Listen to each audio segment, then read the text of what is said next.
ஆ. ஓம் சக்தி பராசக்தி. ஓம் நமச்சிவாய. ஓம் நம சிவாய சரணம். சாமி ஆத்மா வணக்கம் சாமி. சாமி இப்போ எல்லாமே பிரம்மச்சாரிங்க கல்யாணம் பண்ணி சன்னியாசமா போயிடுறாங்க, குடும்பத்தை விட்டு போயிடுறாங்க. இது ஏன் இப்படிலாம் பண்றாங்கன்னா, கல்யாணம் ஆகாமலேயே இல்லறத்து இல்லறத்தை விட்டு வெளியேறிடுறாங்க. முக்தின்னு சொல்லி சாமி உதிராட்சை திருநீர் போட்டாவே முக்தி அடையணும், நம்ம இறைவன்கிட்ட போகணும், நம்மளுக்கு அடுத்த பிறப்பு வேண்டாம், இதெல்லாம் சாமி அவங்க இல்லறத்தை விட்டு போயிடுறாங்க, கல்யாணம் பண்ணாமல் போயிடுறாங்க. வயசு வயசு பொண்ணுங்க வயசு பசங்க இவங்க எல்லாமே கல்யாணமே பண்ணாமல் நம்ம இல்லறத்தை விட்டு இல்லறம் திறந்துட்டுனா நம்ம முக்தி நிலை அடைஞ்சிடலாம் அப்படின்னு நிறைய பேர் போயிடுறாங்க சாமி. குடும்பத்தை விட்டே போயிடுறாங்க. பொண்ணுங்க வாழ்க்கையை பசங்களோட வாழ்க்கையில அவங்க வாழ்க்கையை அவங்களும் அழிச்சுக்கிறாங்க. இது எல்லாமே சாமி யார் இதெல்லாம் பண்றாங்கன்னா, ஒவ்வொருத்தரும் பாருங்க சாமி, எத்தனையோ இடத்துல பார்த்துருங்க சாமி. இதுக்குன்னு ஒரு ஆசிரமமாக வச்சு சாமி, என்ன இந்த கொள்ளைக்காரங்க இருக்கிறாங்கல்ல, இந்த ஜக்கி வாசு, இந்த பண்ண திருவண்ணாமலையில் எத்தனையோ இடத்துக்கு போய் பார்த்துருக்கோம் சாமி. திருவண்ணாமலையில் இல்லை சன்னியாசின்னு சொல்லி பிரம்மச்சாரி இவங்க பிரம்மச்சாரி ஆக்கி அவங்களோட வாழ்க்கையே எல்லாத்தையும் அழிச்சிடுறாங்க. ஏன் இதெல்லாம் பண்ணிட்டு இருக்கிறாங்கன்னா, இது எல்லாம் அரக்கனோட வேலைங்க சாமி. இந்த பூ உலகத்துல இந்த அரக்கன் நம்ம எல்லாத்தையும் வச்சிருக்கிறாங்க. இது எல்லாம் அவங்க கண்ட்ரோல் இருக்கு சாமி.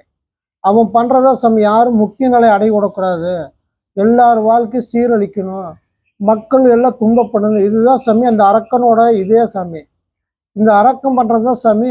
எல்லாமே பிரம்மச்சாரியா போயிடுறாங்க. பொண்ணுங்க அந்த கல்யாணம் பண்ணாம போய் அந்த ஆசிரமத்துக்கு போய் சேர்ந்துடுறாங்க. அவங்க அந்த பொண்ணுங்களை அந்த பசங்களை எல்லாம் வச்சு சாமி அவங்களுக்கு வாழ்க்கையை சீரழிச்சிடுறாங்க சாமி. இல்லறம் இருக்குன்னு சாமி. இல்லறத்துல இருந்தே நம்ம அப்பா சிவபெருமான் ஈசன் ஐயனோட பாதத்துல முக்தி நிலை அடைய முடியும் சாமி. அது தியானத்தில் உட்காந்தா சாமி ஐயனை நினைச்சு முக்தி நிலை அடைய முடியும். ஏன்னா இல்லறத்தை விட்டு போய் தன் கடமைகளெல்லாம் இருக்குது. ஒரு பசங்களுக்கு பொண்ணுங்களுக்கு இது எல்லாமே இல்லறத்துல இருந்து தான் சாமி அவங்களுக்கு கடமை முடிக்கணும். இல்லறத்துல இருந்தே அவங்க பாவ புண்ணிய கணக்கு இருக்கு சாமி. அந்த புண்ணியத்தை நம்ம சேர்க்க நம்ம இறைவன் நோக்கி உட்காந்து தியானத்துல உட்காந்து நம்ம ஐயா அப்பா சிவபெருமான் நினைச்சு உட்காந்த சாமி முக்தி நிலை அடைய முடியும். ஆனால் இல்லறத்தை விட்டு போகவே கூடாது. இல்லறத்தில் இருந்து குடும்பத்தில் இருந்தே சாமி இந்த நிலையை அடைய முடியும். இந்த குடும்பத்தில் எல்லாமே அடைய முடியும். யாரும் அடைய முடியாது எதுவுமே இல்லை சாமி. நம்ம ஐயனோட பாதத்துல கடவுள் இறைவனோட பாதத்தை சரணாகதி அடைஞ்சே நம்மளுக்கு எந்த இறைவன் நம்மளுக்கு பிடிக்குதோ அந்த இறைவன் நோக்கி முக்தி நிலை அடைய முடியும். பிரம்மாவா விஷ்ணுவா சிவபெருமானா இவங்கள முருகப்பெருமான் நம்ம எந்த இறைவன் நோக்கி நம்ம சரணாகதி அடைஞ்சா நம்ம தியானத்தில் உட்காந்தோமா சாமி முக்தி நிலை அடைய முடியும். இது அடைய முடியாது எதுவுமே இல்லை சாமி. இவனுங்க எல்லாமே சாமி மடன்னு ஒரு பேர் வச்சுட்டு கல்யாணம் பண்ணாம சாமி எல்லாமே பிராடுத்தனம் பண்ணிட்டு இருக்கிறாங்க. இப்போ நான் திருவண்ணாமலையில் கூட சாமி சடசாமியார்னு அங்கே வச்சிருப்பாங்க. இது எல்லாத்துக்கும் தெரியும். திருவண்ணாமலையில் சடசாமியார்னு சாமி. அதில் எனக்கு ஒரு சிவனடியார் ஐயா இருக்கிறாரு. அவருக்கு சின்ன வயசு தான் சாமி, கல்யாணம் பண்ணாதவர். இப்போ அவர் பிரம்மச்சாரியா இருந்தால் சாமி நீ முக்தி நிலை அடைய முடியும்னு சொல்லி இதே மாதிரி எத்தனையோ பேரை சாமி முக்தி நிலை அடைய முடியும் சாமி. கல்யாணம் பண்ணாம வீட்டு விட்டு வரவங்கள அவங்க சேர்த்திக்கிட்டு அவங்களுக்கு சுயநலத்துக்காக அந்த மடத்துக்கு வேலை வாங்கிக்கிட்டு அவங்களுக்கு ஒரு குருன்னு இருந்துக்கிட்டு அந்த பிரம்மச்சாரி வரவங்க எல்லாம் சேர்த்து வச்சுக்கிட்டு அவங்க வேலை வாங்கிக்கிறாங்க. வேலை வாங்கி ஒரு அடிமையாக தான் வச்சுட்டு இருக்கிறாங்க சாமி. இல்லறத்தில் இருந்தால் தான் சாமி முக்தி நிலை அடைய முடியும் நான் சொல்லி இருக்கிறேன் அந்த ஐயா கிட்ட. அது அந்த அளவுக்கு பிரான் வாய்ஸ் பண்ணி இல்லை போட்டு மனசு குழப்பி விட்டு அவங்களோட கண்ட்ரோலை வச்சுக்கிறாங்க. இது எல்லாமே சாமி பொய்யான இது பண்ணிக்கிட்டு இருக்கிறாங்க சாமி. அந்த மாதிரி எக்காரம் கொண்டு இல்லறத்தை விட்டு போய் சாமி நம்ம முக்தி நிலை அடையலாம், நம்ம இல்லறத்துட்டு போனாதான் இறைவனும் நம்ம முக்தி அடைய முடியும் அப்படின்னு சொல்லிட்டு நீங்கள் எக்காரம் கொண்டு போயிடாதுங்க. அது எதுக்காக சாமி நான் இது சொல்கிறேங்கன்னா, இல்லறத்தில் இருந்தால் சாமி நம்மளுக்கு நம்ம பிறந்த பிறப்புக்கு இப்போ வந்து நம்ம அப்பா வேண்டாம் அம்மா வேண்டாம் விட்டு போயிடுறீங்க, இல்லறத்தை விட்டு போயிடுறீங்க. போய் நம்ம முக்தி நிலை அடையலாம் அப்படின்னு சொல்லிட்டு போகக்கூடாது. உடனே அந்த உதிராட்சி போட்டோம் பெற்றவங்க சரி இப்போ பையன் வீட்டு விட்டு போயிடணும், அந்த ஒரு பயம். இந்த பயங்க தான் சாமி, இது ஒரு மாயங்கிறது ஒரு பயம்தான். இது இல்லறத்தை விட்டு தாய் தந்தையை விட்டுட்டு நம்ம போகக்கூடாது. இல்லறத்துல இருந்தே தான் முக்தி நிலை அடையணும். ஏன்னா அவங்க நம்ம கடமைகள் என்ன, பெற்ற தாய் தந்தைங்க பார்த்துக்கணும், கடைசி வரைக்கும் பார்த்துக்கணும். அதே மாதிரி நம்ம இறைவனிடம் சரணாகதி அடைஞ்சு முக்தி நிலை அடையணும்னா தியானத்துல வீட்லயே கூட உட்காரலாம். அப்புறம் இப்போ பொண்ணுங்க அப்படிதான் சாமி அதே மாதிரி போயிடுறாங்க.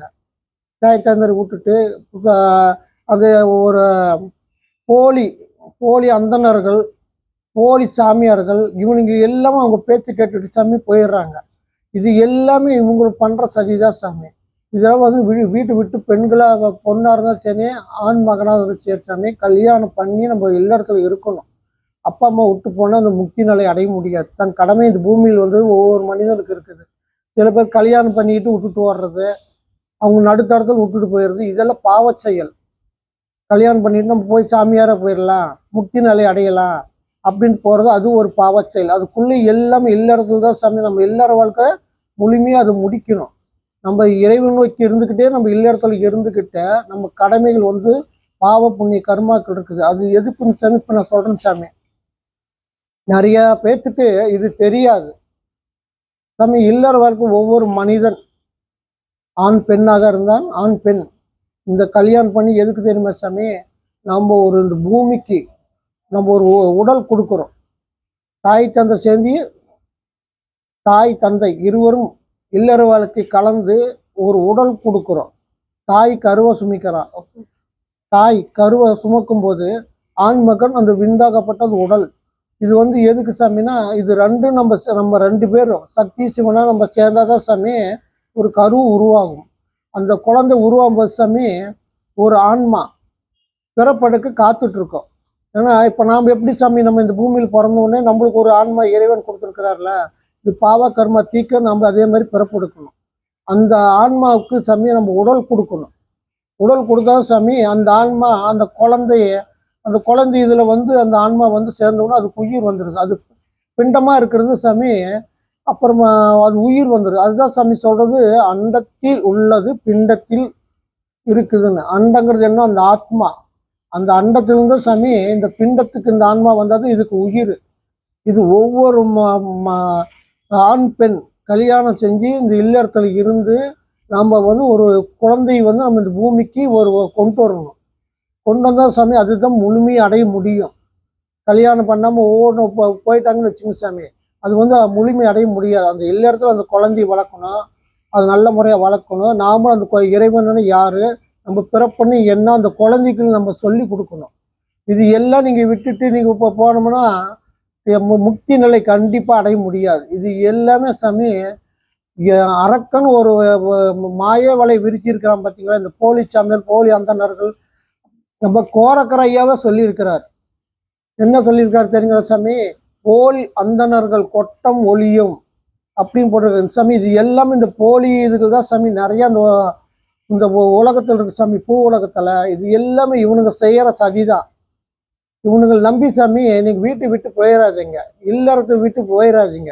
கடமைகள் இருக்குது, தாய் தந்தை பார்த்துக்கணும் கடைசி வரைக்கும். அப்புறம் நம்ம குழந்தை குட்டி மனைவிகள் இதே மாதிரி பெண்களாக இருந்தாலும் அதே தான் சாமி. அவங்களுக்கு இதே நிலவு இதே தான் சொல்றது. தாய் தந்தை இதெல்லாம் நம்ம இல்லறத்துலேயும் இருந்தே தான் நம்ம வந்து முக்தி நிலை அடையணும். நம்ம கடமைகள் வந்து பாவ புண்ணிய கணக்கெல்லாம் அதில் இருக்கு சாமி. நம்ம புண்ணியத்தை மட்டும் சேர்க்கணும். இல்லற வாழ்க்கையில் ஆண் பெண் என்ன விட்டு கொடுத்து அன்பை நோக்கி தான் நம்ம இருக்கணும். இந்த மாயை நோக்கி நம்ம மனம் இருக்கக்கூடாது. மனம் இந்த மாயை நோக்கி போயிட்டோம் சாமி, நம்ம தன்னையே அழிச்சிடும். இறைவன் பாதத்தில் சரணாகதி அடைய முடியாது, முக்தி நிலை அடைய முடியாது. நம்ம அந்த அண்டத்துக்கு போக முடியாது. ஓம்ங்கிறது அண்டம். அந்த அண்டத்தில் சாமி எல்லாம் நம்ம கடவுள்கள் எல்லாம் அங்கதான் இருக்கிறாங்க. அந்த அண்டத்துக்கு போகும் சாமி. இந்த ஆத்மா அங்க போனது முக்தி நிலை அடையணும். ஐயனோட பாதத்தை சரணாகதி அடையணும். நம்ம ஈசன் அப்ப பாதத்தை சரணாகதி அடைஞ்சதான் சாமி முக்தி நிலை அடைய முடியும். மற்றவர்கள் பேச்செல்லாம் கேட்காங்க சாமி. இது எல்லாமே போலி அந்தணர்கள், போலி இவர்கள் சாமிகள், இவங்க எல்லாமே இவங்களுக்கு கொட்டம் ஒளியும். ஐயா 19 சித்தர் ஐயா அவதாரம் எடுப்பாரு. 19ஆம் சித்தர் ஐயா அவதாரம் எடுக்கிறாருல சாமி, அவருக்கு இந்த பூ உலகத்தில் அவருக்கு கல்யாணம் நடக்கும். இந்த உலகமே பார்க்கும். இந்த உலகமே ஐயாவோட கல்யாணத்தை பார்ப்பாங்க. ஏன்னா இப்போ வந்து பாருங்க சாமி, இந்த கல்கி படத்துல 3 பேர் இருப்பாங்க. கதாநாயகன் ஐயா, அசுப்தாத்மா, அப்புறம் அந்த பொண்ணு, 3 பேர் அந்த போஸ்ட்ல போட்டிருப்பாங்க. அந்த 3 பேரும் சாமி அழியாத தலைவர்கள். இந்த 3 பேருமே சாமி அவங்களுக்கு குடும்பத்துல தான் இருக்கிறாங்க. குடும்பத்துல இருந்து தான் சாமி இங்க வருவாங்க. இந்த உலகத்தை காக்க அந்த 3 பேருமே ஐயா வருவாரு. 19ஆம் சித்தர் தான் சாமி இந்த கல்யாண கால பைரவர் பேர் வச்சிருப்பாங்க. அவரு தான் சாமி அழிவில்லா தலைவர், அழிவில்லா ஆச்சரியம் எல்லாமே அவர் தான் சாமி. அவர் தான் இந்த பூமி காப்பாங்க. 2 பேரும் அதுல வந்து பாருங்க சாமி, அம்மாவும் இருப்பாங்க. திருமணம் நடக்கும். ஐயாவுக்கும் அந்த பொண்ணுக்கு திருமணம் நடக்கும். ஏன்னா எல்லாமே இல்லறத்துல தான் இருக்கிறாங்க. யாரும் இல்லறத்துல இல்லாமல் இல்லை சாமி, இல்லறத்துல குடும்பத்திலேயே தான் இருக்கிறாங்க. அவங்க இந்த அவதாரம் பூமியில் வரும்போது குடும்பத்துல தான் இருப்பாங்க. குடும்பத்துல இருந்து வராங்க இந்த பூமி காக்க. இது வந்து நம்ம இல்லறத்தில் இல்லாமல் இருக்கக்கூடாது சாமி, இல்லறத்துலயே இருக்கணும். இல்லறத்தில் இருந்தாதான் சாமி எல்லாமே நல்லறமா நடக்கும். இல்லறை விட்டு போகவே கூடாது. நம்ம இல்லறத்தில் வாழ்ந்தாதான் சாமி முக்தி அடைய முடியும். நம்ம குடும்பத்தை நம்ம காக்கணும். நம்ம கடமைகள் இருக்குது. நம்ம எதுக்கு வந்திருக்கோம், எதுக்கு என்னத்துக்காக வந்திருக்கோம், இது எல்லாம் நம்ம தெரிஞ்சுக்கணும். குடும்பத்தை விட்டு மட்டும் எக்கான் கொண்டு மனைவியோ குழந்தைகள் விட்டுட்டு தாய் தந்தரை விட்டுட்டு இதெல்லாம் நம்ம ஓடக்கூடாது. ஓடின சமயம் அது கோலத்தானம். நம்ம இல்லறத்துலயே இருந்தாது இறைவன் பாதத்தில் முக்தி நிலை அடைய முடியும். குடும்பத்தை விட்டு போனால் அந்த கடவுள் நம்ம படைச்ச இறைவன் கூட நம்மளை மன்னிக்க மாட்டார். ஏன்னா நம்ம எப்படி மன்னிப்பாரு? நீ தான் பயந்துட்டு ஓடிட்டு எல்லாத்தையும் அனாதையா விட்டுட்டு போயிட்டா, உங்க கடமையா செய்யல, அப்புறம் எப்படி சாமி உங்களுக்கு முக்தி கிடைக்கும், ஐயாவோட தரிசனம் கிடைக்கும்? எதுவுமே கிடைக்காது. இது எல்லாம் சாமி இது நிறைய பேத்துக்கு தெரியாம இருக்குது. இது நம்மளுக்கு ஒவ்வொரு மனிதருக்கும் இந்த பூ உலகத்துல நம்ம கல்யாணம் பண்ணி குழந்தை உண்டாகணும், குழந்தை பெற்றெடுக்கணும் சாமி. ஒரு ஆன்மாவுக்கு வந்து நம்ம அந்த உடலுக்கு வந்து அந்த ஆன்மா வந்து கொடுக்கணும். உடல் நம்ம கொடுத்தாதான் சாமி அந்த ஆன்மா வந்து இந்த பிறப்பு, இந்த பூமிக்கு எத்தனை ஆத்மாக்களை காத்துட்டு இருக்கு தெரியுமா சாமி? இந்த பிறப்பு எடுக்கிறதுக்கு மனித பிறப்பு எத்தனை ஆத்மா இருக்குது. அப்புறம் இதெல்லாம் ஆன் பண்ணி எதுக்கு சாமி படைச்சிருக்கிறாங்க ஐயா சிவபெருமான்? ஆன் பண்ணி எதுக்கு? சக்தியிலே சிவமில்லையே, சிவமில்லையே சக்தியிலே. இதுக்குதான் சாமி ஐயா படிச்சிருக்கு. இதுவெல்லாம் நீங்க உணரணும். அழிவில்லா தலைவர் ஐயாவும் வருவாரு. வந்து இந்த பூலத்து போலி அந்தனர்கள், போலி சாமியார்கள் இந்த மாதிரி வச்சு ஏமாத்திட்டு மடன்னு சொல்லி ஒரு பேரை வச்சுக்கிட்டு ஊருக்குள்ளே கோயிலுக்குள்ளேயே எல்லாம் நிறைய பேர் போலி அந்தனர்கள் எல்லாமே எல்லா இடத்துலையுமே பரவி கிடக்குறாங்க. இது எல்லாம் சாமி இதெல்லாம் அழிக்குதான் சாமி 3 பேருமே வராங்க. இதுல வந்து ஒரு அழிவில்லா தலைவர் 2 பேர் சொல்றாங்க. அதுல அம்மாவும் இருக்கிறாங்க. நான் ஏற்கனவே ஒரு வீடியோ போட்டிருக்கேங்க சாமி, அழிவில்லா தலைவன் திருமணம் போட்டிருக்கேங்க சாமி. அவருக்கு இந்த பூலகத்தில் திருமணம் நடக்கும். எல்லாமே அவரும் வந்து தாய் தந்தரை கூட தான் இருக்கிறாரு, அப்பா அம்மா கூட தான் இருக்கிறாரு, குடும்பத்துல தான் இருக்கிறாங்க. இவங்க 3 பேருமே சாமி குடும்பத்துல தான் இருக்கிறாங்க. யார் வந்து ரோட்டு அங்கிங்க போய் மடத்துல எல்லாம் இல்லை சாமி, எல்லாம் குடும்பத்துல இருந்தே தான் இருக்கிறாங்க. குடும்பத்துல இருந்தா இந்த சாமி இந்த பூ உலகத்துக்கு வருவாங்க. இந்த பூ உலகத்தை காக்க அரக்கர்கள் அசுரர்களை அழித்து தேவர்களை காக்க 3 பேருமே இங்க வருவாங்க சாமி. ஐயா வருவார். 19வது சித்தரா ஐயா வந்து அவதாரம் எடுப்பார். இந்த அவதாரமே எடுக்கிறதுக்கு இந்த போலி அந்தனர்கள், போலி சாமியார்கள் இவங்களுக்கு எல்லாம் வந்து மக்களை ஏமாத்திட்டு இருக்கிறவங்க சாமி அவர் அழிக்குதான் வராரு. அவரோட கொட்டத்தை அழிக்குதான் அடக்கதான் வராரு சாமி. இது வந்து சாமி இல்லறம் இல்லை என்றால் முக்தி கிடையாது சாமி. இல்லறத்துல இருந்தாதான் முக்தி. இல்லறம் இல்லை என்றால் முக்தி இல்லை. இல்லறம் இருந்தால் மட்டும்தான் முக்தி. இது வந்து சாமி இது உங்களுக்கு புரிய வைக்கிறதுக்கு தான் சாமி இந்த வீடியோ போறோங்க சாமி. இது எல்லாமே நல்லதா நடக்கும் சாமி. ஓம் சக்தி, ஓம் நமச்சிவாய், ஓம் நமச்சிவாய், ஓம் சக்தி.